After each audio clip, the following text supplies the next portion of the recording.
Let me just say something about the homework. There is, and I think I put this in the homework instructions, but in the last problem where I ask you to kind of like extract the manager information and then summarize, combine the managers together, there is one issue, and that's because on the website, it just has the first initial and the last name. And there are a few managers that have the same first initial and last name, but they're like different people, okay? And so when you summarize based on their name, it's going to combine their stats together, okay? And that's, the way I've written the homework assignment, I didn't want to complicate it anymore by saying figure out the full name and then combine based only on that. So it's going to, like if you have A. Thompson over here and then a different person who's also A. Thompson, it's going to combine those two together, okay? And for this homework assignment, that's fine, okay? Maybe in real life that's not okay, but for the purposes of this homework, it's okay that A. Thompson is being combined with A. Thompson, okay? Even though they're two separate people, A. Thompsons, okay? It's only an issue, I think, for like one or two people in the database, or one or two names in the database. Otherwise, it should match up. And you can kind of just, when you finish the thing and you summarize based on managers, you can actually look up these managers on Wikipedia, and your stats in your summary table should match kind of the stats that show up on Wikipedia for this for the managers. So like C. Mac is a famous baseball manager, and you'll have like a total wins of some number and total losses of another number, and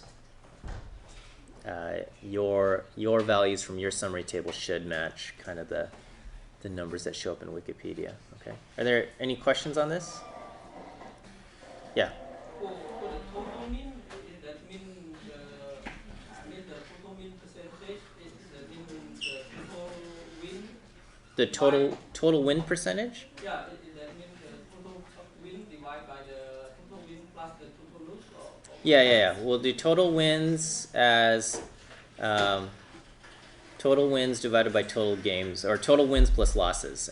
I'm trying to think if there was a time when we had draws in baseball, and I can't remember. But yeah, just do total wins divided by total wins plus total losses, okay? And that'll just be kind of overall win percentage. So, okay. So far, so good?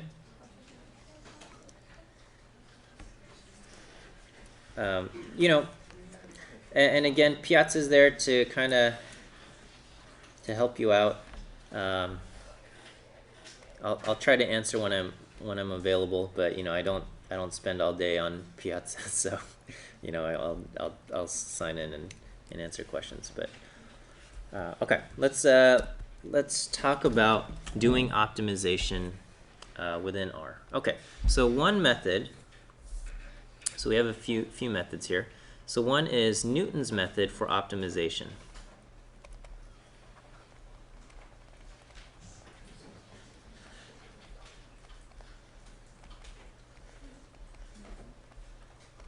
Okay, and so and basically, the principle here is a local max or local min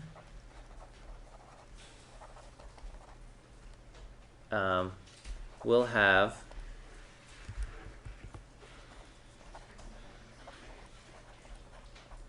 f of, so let me just say f of xm, I'm sorry, f prime, the derivative at that point will equal 0, okay? Assuming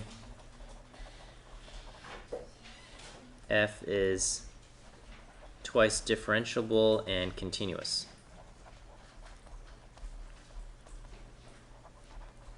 And has continuous derivatives.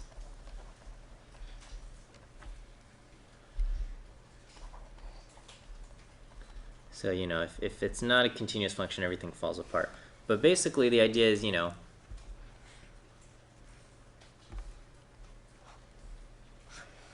you got some function here, and the local max right here will have derivative equal to 0, and the local min also, whoops.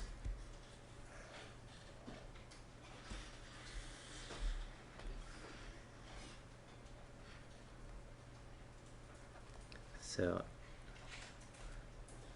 the derivative f prime of xm is equal to 0, and if we have, I don't know, this is, we'll just call this x2, and then, you know, the derivative here is also equal to 0. All right. So basically, all we're going to do is we're going to just find the derivative, okay?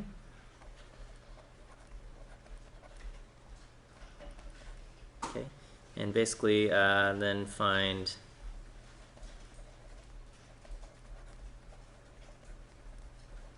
roots of f of the derivative, okay? So Newton's method, basically, we just say, you know, find the derivative and then find the roots of that. Okay, so I don't know what the, not sure what the derivative of this function looks like, but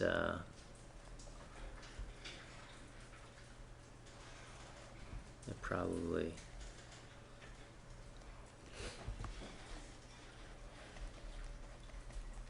so this is f of x, then our derivative might look something like that, okay?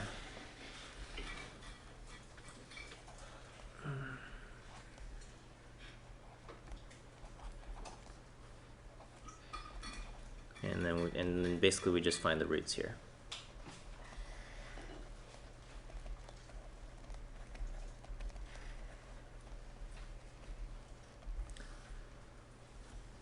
Okay, and then so basically all we, you know,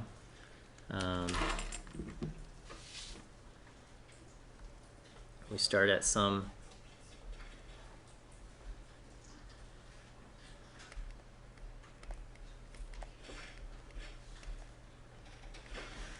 if you start at some x0, you know, find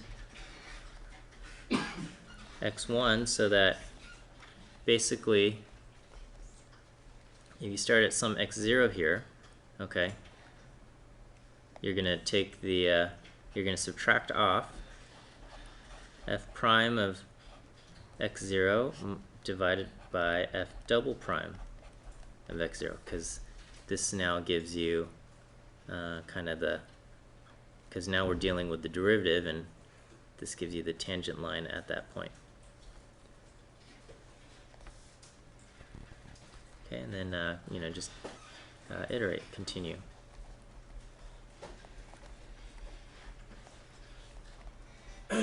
Iterations until it converges.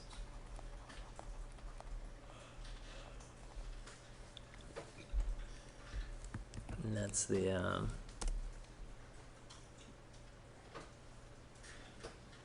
it's kind of the general premise. Does that make sense to everybody? Why this would work? Okay, so we have basically Newton's method for root finding, and we're just going to apply it to the derivative, because when we find roots of the derivative, we expect those to correspond to either local minimum or local maximum. Okay.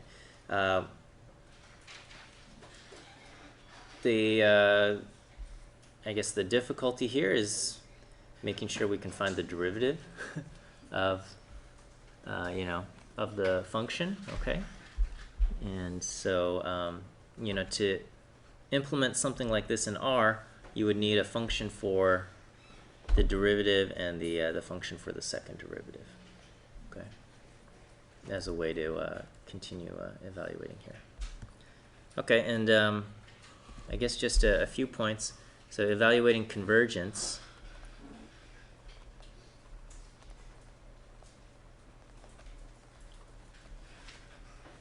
Okay, so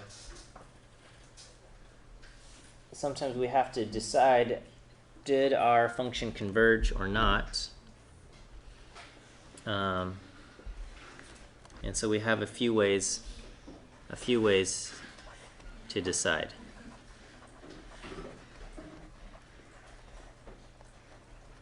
So one is we can just see is x sub n minus the minus its previous value, okay? Is the difference that did x move less than or equal to some epsilon? Okay, so we have some tolerance value.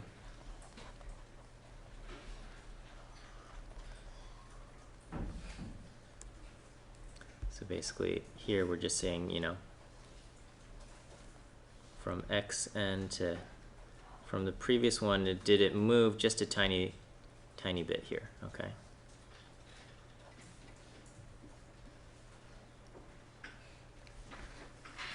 Or another one is we can see, you know, did the value of the function between one point and its previous point,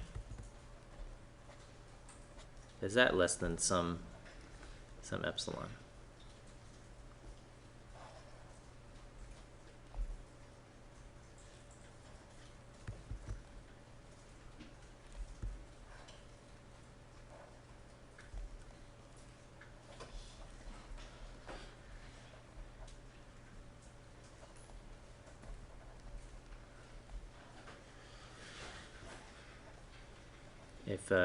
If the change between these 2 points is less than some epsilon, then we can say it converged, okay?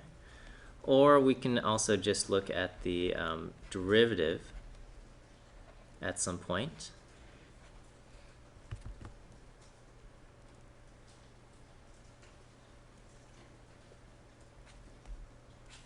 And we can say, is that less than some value here, okay?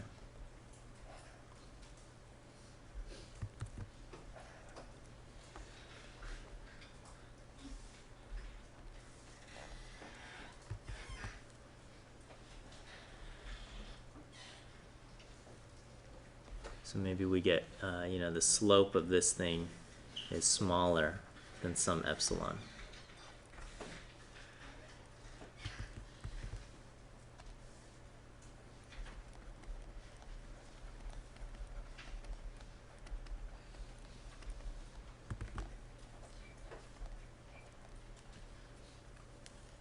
Okay. Yeah, question?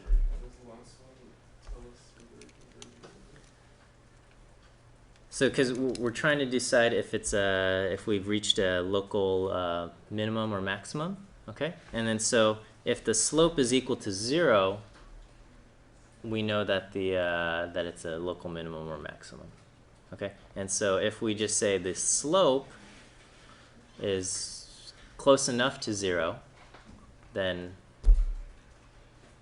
we're good, okay?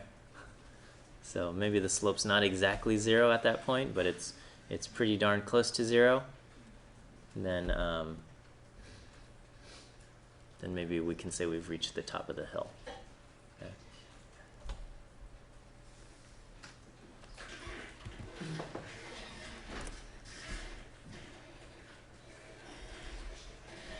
Okay.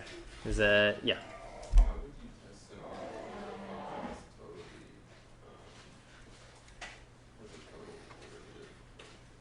How can you test in R if the function is like totally continuous, or you can't in R there's no is this function continuous or not thing. Yeah, you just well, you either have to, if you can express it mathematically, you might be able to look at that and say, based on, you know, it's a polynomial, so it's going to be continuous, right? Or it's, you know, or I don't know, if you've got something divided by some x of something, you can say, okay, well, I know the domain of this function means I can't have x equal to 0, all right? And so you might know that it's not continuous when we have at x equal to 0, okay? And so these are going to be points where you got to watch out. Anyway, so, you know, this class assumes you've taken calculus at some point, so you've learned some of these properties of what makes a function continuous or not. But yeah, there's no, from a computational perspective, you know, R is not smart, and you know, we've developed some computer programs to try to figure out whether a function is continuous or not, right? Like Wolfram Alpha, like you can throw functions at it and it can figure some of this stuff out for you. But yeah, just kind of from a computational perspective, we don't have a way to say it's continuous on this, even on this interval or something. Okay. Yeah. Yes. We run into the issue that the Newton method captures the local minimum or maximum instead of the global optimum. Yeah, that's always an issue. Is there's no guarantee. So the only way you can know if you have the global maximum or the global minimum is if you search the entire global space. Okay, that's the only way. Until if you just use one of these methods. So if I say climb a hill, okay, and I say, okay, stop until you reach the highest point, you're going to climb the hill and then you'll get to the top. And unless you know something about the world, you'll just say, okay, well, I'm at the highest point here, right? If I say keep going and make sure you are always going up, and if you always go up, then you'll reach some kind of maximum, okay? But it's only going to be a local maximum, and unless you started climbing up Mount Everest, it's not going to be the global maximum, okay? And the only way we can know for certain if something's a global maximum is if you search the entire global space. All right. So one of the issues is you do a search and you're going to find some kind of maximum. You hope it's your global maximum, and so one strategy, because depending on, like, if it's one-dimensional, it's not too difficult to almost search the entire space because you only have one dimension, right? But then, so let's say, within some interval, you can search like 1,000 points, okay? On some interval, okay? On one dimension, that's fine. If you have two dimensions, though, if you want to have the same kind of precision, you'd have to do 1,000 by 1,000. That's 1,000,000 points, okay? If you have 3 dimensions, 3 parameters to optimize or something, that's now 1,000,000,000 points. And, if you have 10 parameters to search on, or if you got a neural network or something, you might have 100 parameters to search on or something like that. That's way too many points to try to evaluate, okay? And so we don't have, so oftentimes we say, well, the global search is too expensive. It's too costly to do the entire global search, so we're just going to do a local search. And we have a few strategies. One is like, well, I'm going to start my local search from here and say, keep climbing the hill until you reach the maximum, and we look at that, okay? And then we say, okay, I'm going to start at another point, and I'm going to say, keep climbing hills until you reach the maximum. And maybe from another point, you climb the hill and you get to the same spot, and you go, oh, well, that's pretty good, okay? And you can have like 20 different starting spots and say, keep climbing the hill until you reach a maximum, and maybe they line up. Maybe you get 20 different local maximums, but the value between maximum and maximum is similar. It's okay. It's hard stuff. Like, or there's not a universal answer for a lot of these things, just because the math just gets too crazy. But yeah, that is a very good concern. All right, so we are never guaranteed. These methods do not guarantee a global maximum, okay?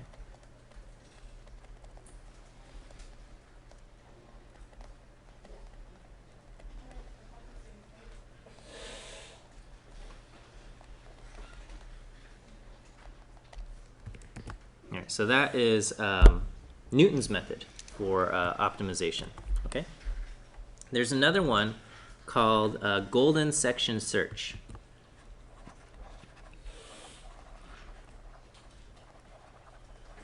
Okay, are you guys familiar with the golden ratio?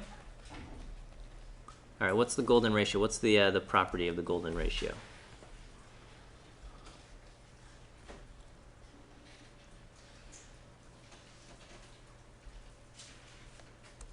So Okay. It's okay. This is supposed to be. How do I draw this? Okay. So here I have a square, and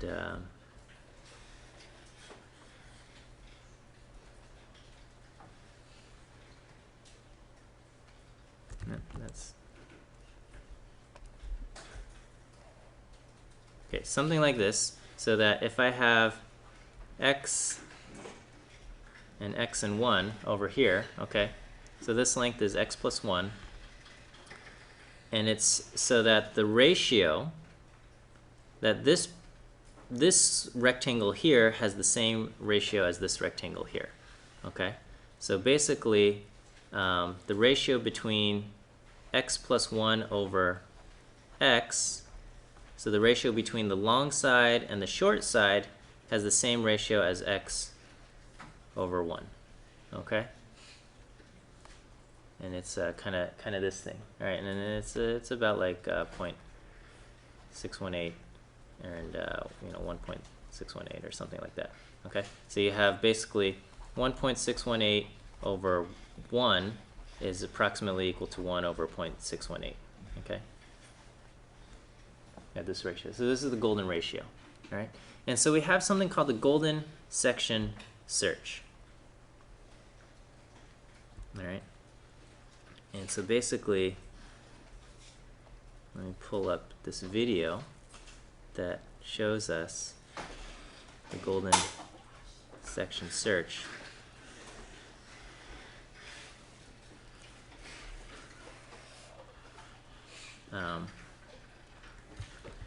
We're going to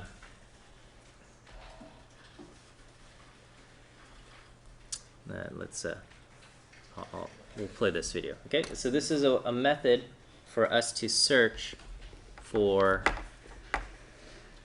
the maximum or the minimum. So this is the optimization method.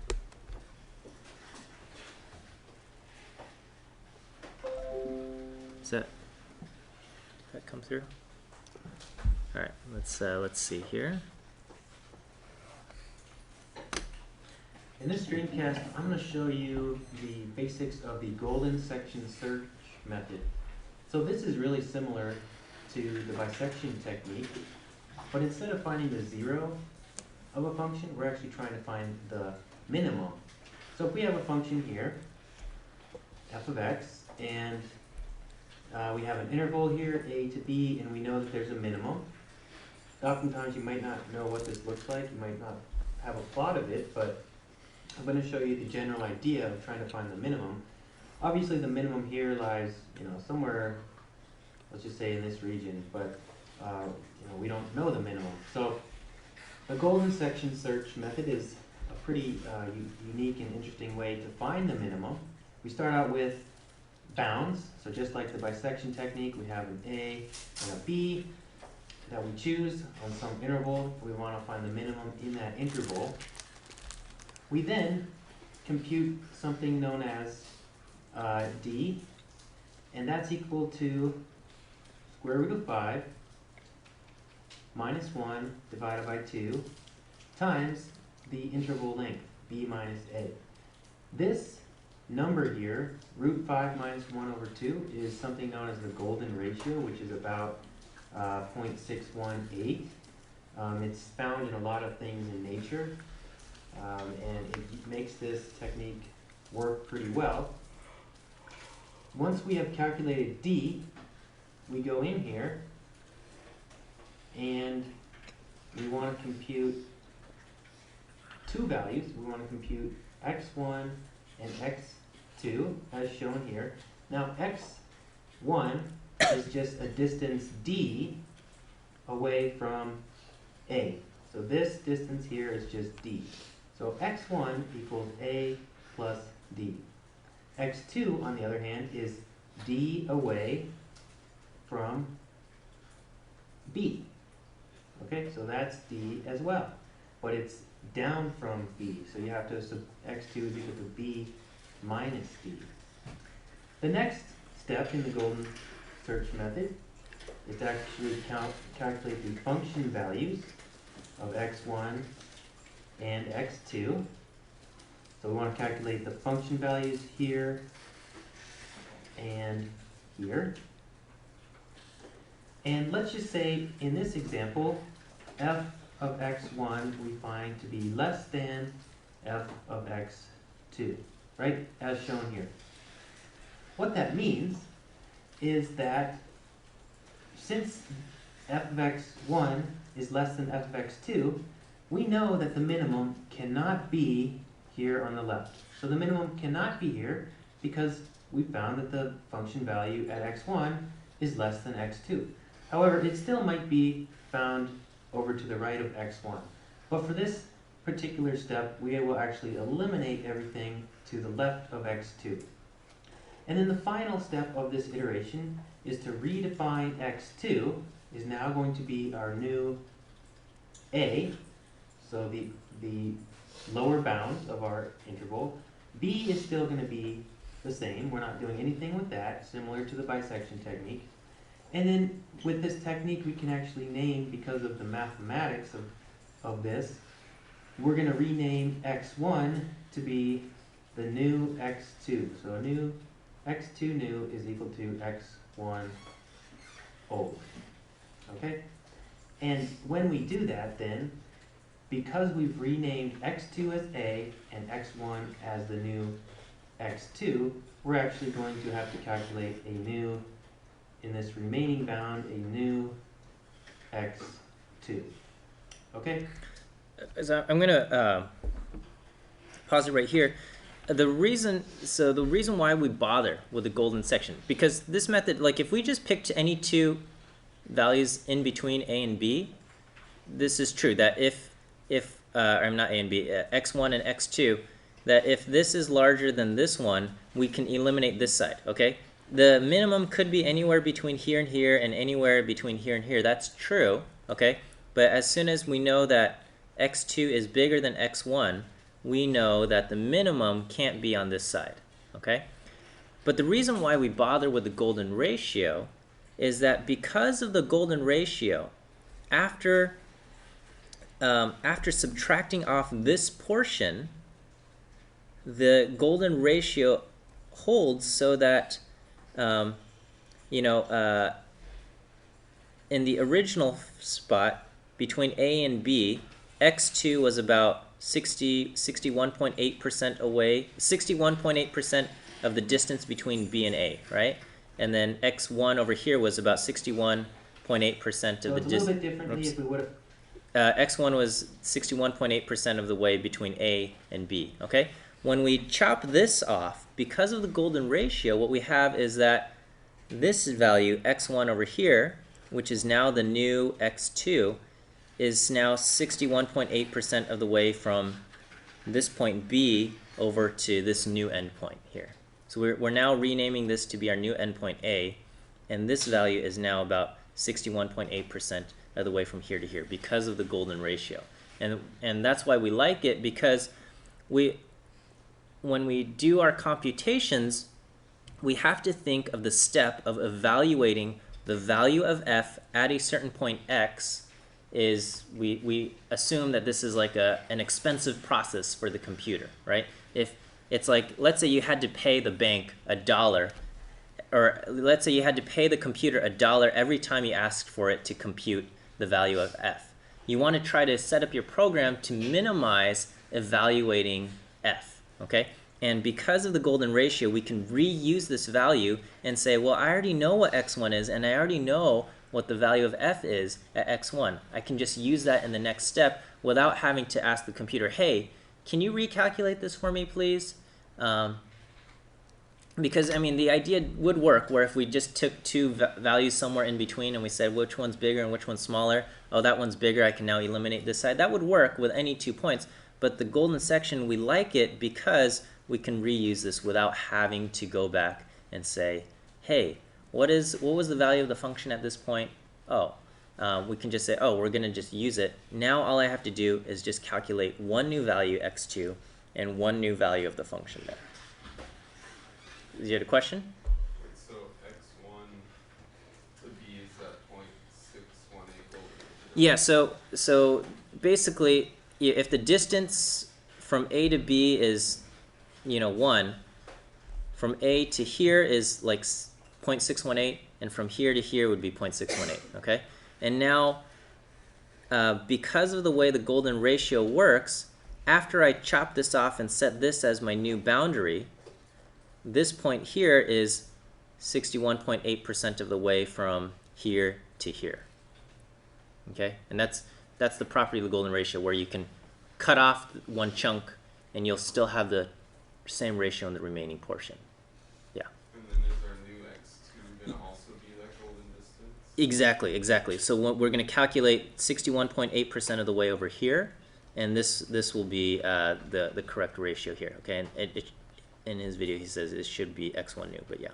I found f of x2 less than f of x1 because then we would have eliminated stuff to the right of x1, and then you would actually rename x1 to be the new b, and the new x1 would be the old x2, and then we have to calculate a new x2. Alright, so let me show you what this looks like with an example. So I've got a function here, y equals x squared minus 6x plus 15, and I'm going to choose my interval to work with is going to be, we have 0 as our a and 10 as b. So again, the first step is calculating, after you know b and a, is to calculate d, which is just the golden ratio, times, so this is our golden ratio, times b minus a. So x1, again, is given by a plus d, x2 is b minus d, and when we do that, for this particular case, d is equal to 0.618 times 10, because our b minus a is 10, and that's just about 6.2, and x1 then is a plus d. Because a is 0, x1 is just going to be about 6.2. Now we compute x2, and that's b minus d, and for this example that's 3.8. The next step is to calculate the function values. So we want to calculate the f of x1 and f of x2. So f of x1 is there, f of x2 is here, and what we find in this particular case is that the function at x1 is greater than the function at x2. What this means is we can completely eliminate everything to the right of x1, because we know that the minimum can't lie to the right of x1, because we found something already that's less than f of x1. Okay, and when using this technique, the x1 becomes the new b, so it's going to be our upper bound, and x2 becomes the new x1. So now we're going to zoom in on this region, 0 to 6.2, and here we have drawn that. And again, we don't need to recalculate x1 nor b, because we're just using x1 as the previous x2, and b is the old x1. So next step, calculate the new x2, which is b minus d. So for here we have 6.2 minus 3.8. We now have a new d, because we now have a new interval. And x2 is equal to 2.4. We now calculate the function values. And you can't really tell with this example, but f of x1 is just slightly greater than f of x2. So what we'll do is similar to the previous example, where we remove everything to the right of x1. x1 becomes the new b, the upper bound. x2 becomes the new x1. We can then zoom in on 0 to 3.8. We don't have to recalculate x1 because that's the old x2. We don't have to recalculate b because that's the old x1. But then we can calculate a new d, which is about 2.4. We then calculate a new x2, about 1.4. And we keep going, we calculate the function values. So in this case, f of x1 is less than f of x2. In the other two iterations, it was actually greater than. So in this case, we're going to eliminate everything to the left of x2 because we know that the function, the minimum, cannot lie to the left of x2. And in this case, the new x2 is the old x1, so x1 becomes the new x2, and x2 becomes the new lower bound, which is a. And then in the next iteration, we would have to calculate a new x2. So we'd have an x2 somewhere in here, and we keep going until we zero in on the actual minimum. Okay, so that's the golden section search again. Yeah, we have some kind of boundary a to b, and depending on your textbook, you've got some values x1 and x2. This one is approximately, the golden ratio, 0.618 of the way between a to b, and this one is also 0.618 of the way from a to b. Okay, and again, you just calculate these things, and if we find that this one is greater than this one, we can eliminate a portion out of our thing. Okay. Yes. Why you don't use the smaller ratio so that the difference will be smaller and you will find the minimum faster? Why would I not? Not use the smaller ratio instead of the golden ratio. The smaller ratio? Yeah, I mean the bigger than 0.5 but smaller than the golden ratio, so that the difference will be smaller. Why not just use 0.5? No, bigger than 0.5. So that the difference between a and x2 will be smaller, so that you will find the minimum faster. Sorry, I still don't know if I under. So okay, if you use the smaller ratio, like if I use like 52%. Yeah, for example, 52, then the difference between a and x2 will be smaller each time. Yes. So that you will find the minimum faster. Okay, so the reason again is because we have to. If I do 52% here, okay. So let's say have if I did that, okay, a to b, all right. So if I go from, let's say this is 0 to 1, and I now draw my line at 0.52, and you want 0.48 here. No, I want the difference. So I calculate the difference between a and the 0.52 times b minus a for the d. Sorry, I'm having a hard time understanding what you're asking me to do. Okay, so all right, so I'm trying to find the so difference. all right, so let me just show you why we bother with this. Okay, so let's say I go from 0 to 1. Okay, my x1 and my x2 will be at, let's say, 0.618, and over here it will be at 0.382. Okay, and the reason why I do this, okay, is because let's say I've now eliminated this part after I do my evaluation. Okay, I've calculated. I already have the value of f at 0.618, and I have the value at f at 0.382 because I've done these calculations to decide which side I can eliminate. Once I've done this, okay, I now have a new smaller interval from 0 to 0.618, okay? And I need to get, and I want to get two values here. 0.618 times 0.618 is 0.382. The ratio between here and here is equal to the golden ratio. So if I do 0.618 times 0.618, okay, I get 0.382 right here, okay? So I've already calculated this value. I don't have to bother computing a new value and asking the function to be evaluated there. If you eliminate more, so you use the smaller ratio, Oh, so that you will find the minimum faster. You think I should eliminate all of this? No, bigger than 0.5. So you have found a ratio, for example, 0.55. Okay, so all right, let me just. Okay, so I'm going from 0 to 1. Okay, and then you're saying I should go to 0.55. Okay, And another one is 4. and then so I need to have a 0.45 over here, right? Okay, so I calculate this, all right, and then so let's say I eliminate this side.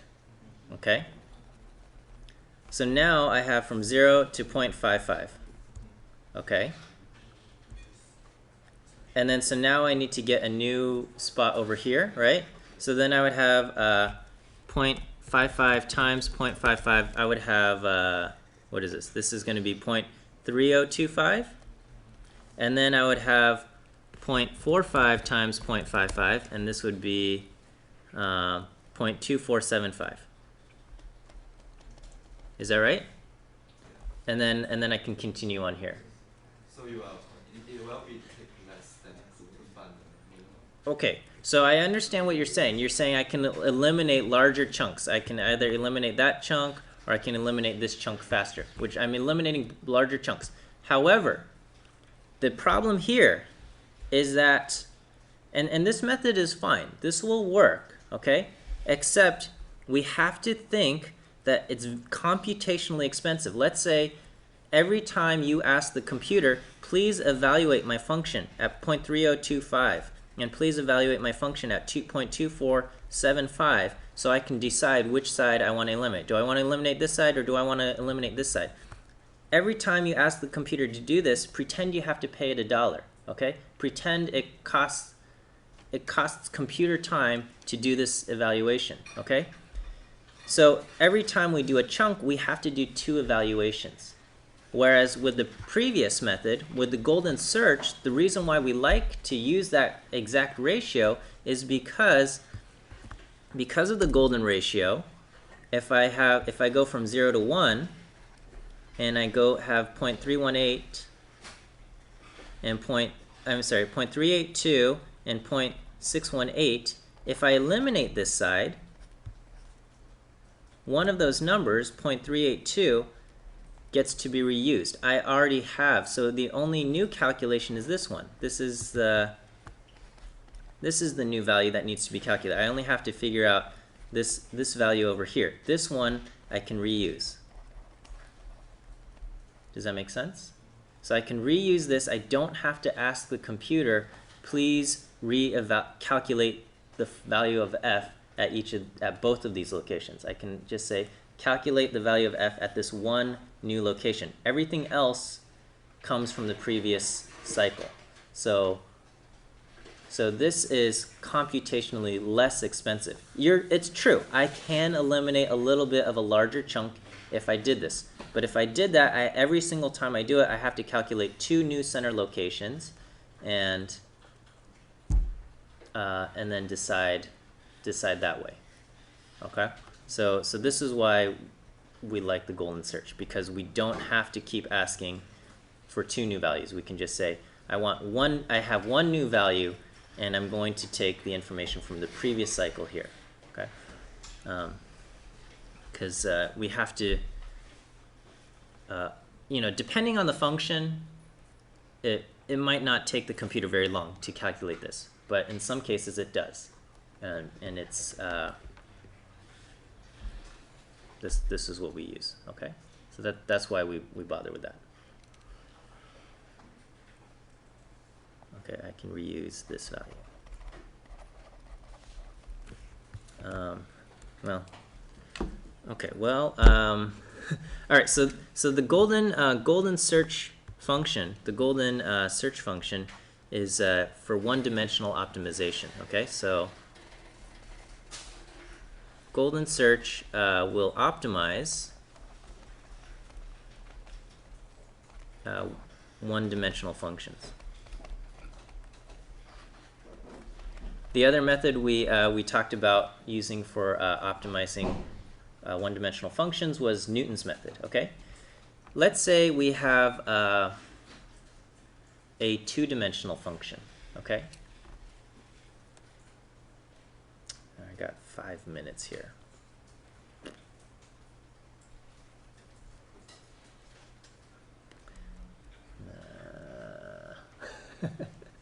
All right. Well, I'll mention this, and then we'll discuss it, I guess, more next week. And next week's homework we'll do this. Okay. So, but we'll all right. So we'll talk about optimizing two-dimensional functions.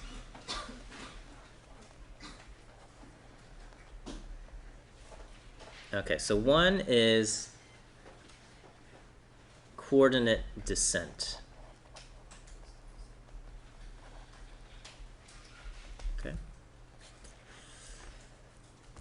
All right, so let's say I'm going to just draw kind of a contour.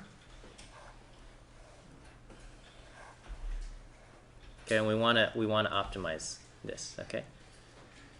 What we do is so this is some function of x1 and x2. And we want to know, we want to find this maximum or minimum here, okay? Is this okay that this is a contour thing? All right, and so what we do is we have to,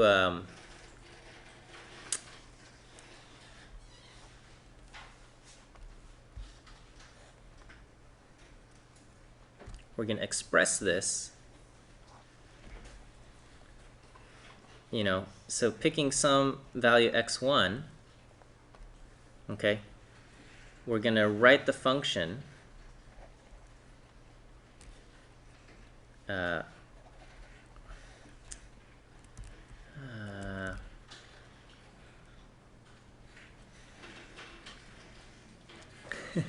okay, so we'll write the function f as keeping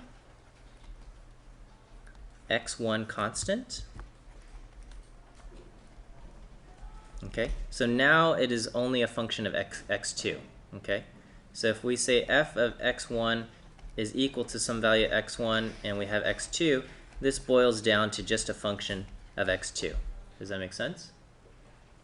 Okay, so now we have a function of just x2, and we're going to minimize or maximize, optimize the function using either golden search section or whatever. We use some one-dimensional method to optimize the function based on x2. Okay, we optimize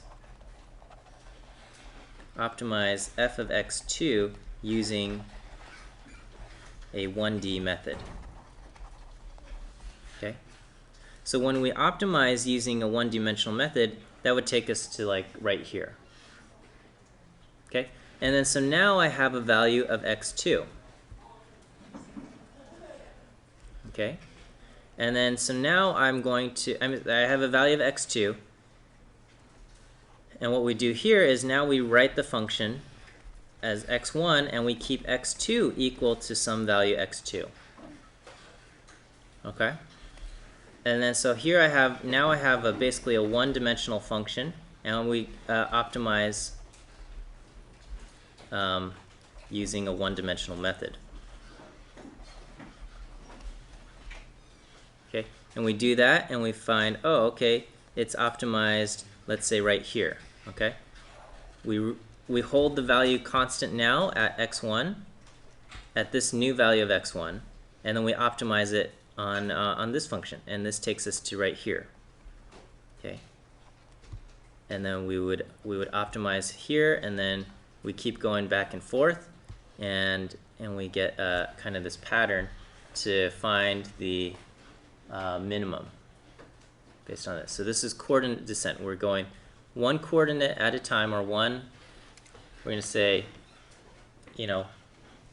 it's like saying when you climb the hill, go walk, east-west first, okay, until you get to a maximum.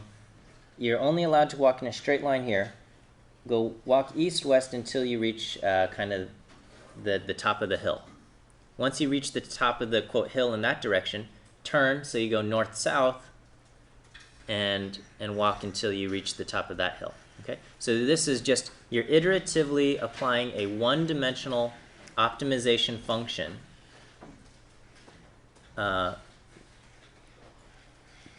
iteratively until you reach kind of a local maximum or local minimum in multiple dimensions. Okay, and it works for two dimensions, it works for 3 dimensions, or whatever. However many dimensions you have, you can apply this this method of coordinate descent. Okay. All right, we'll stop here for now. I'll start writing up an assignment based on kind of these numerical methods.